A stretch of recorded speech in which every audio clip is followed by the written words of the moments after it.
Welcome to our channel. Today we how to withdraw Wyze Sense hub plans in the USA, full guide step by step clearly. To withdraw your Wyze Sense hub plan in the USA, start by logging into your Wyze app.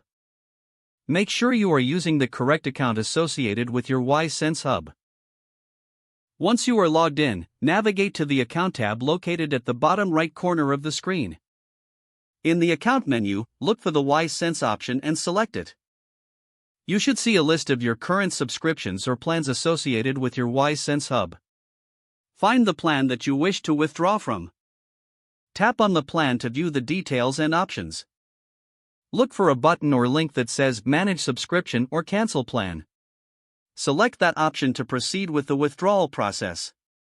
You may be prompted to confirm your decision to cancel or withdraw from the plan. Read any confirmation messages carefully to understand the implications of your withdrawal.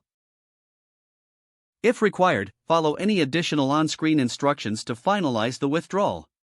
Once you have completed these steps, you should receive a confirmation notification of your successful withdrawal.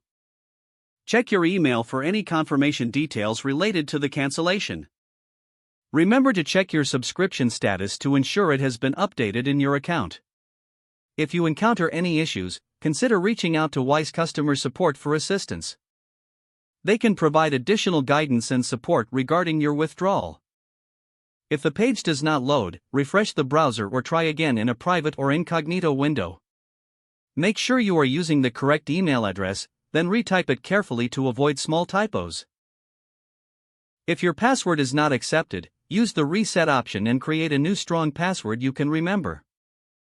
Check your spam folder for verification or security emails, then complete any requested confirmation steps. Enable two-factor authentication if available to improve account security and reduce unauthorized access risk.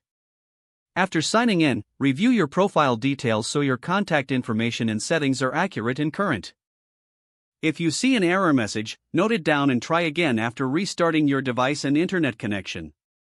Log out when you finish, especially on shared devices, to keep your account and payment information secure. If the page does not load, refresh the browser or try again in a private or incognito window. Make sure you are using the correct email address, then retype it carefully to avoid small typos. If your password is not accepted, use the reset option and create a new strong password you can remember. Check your spam folder for verification or security emails, then complete any requested confirmation steps. Don't forget to like this video and subscribe to our channel for more step-by-step tech guides.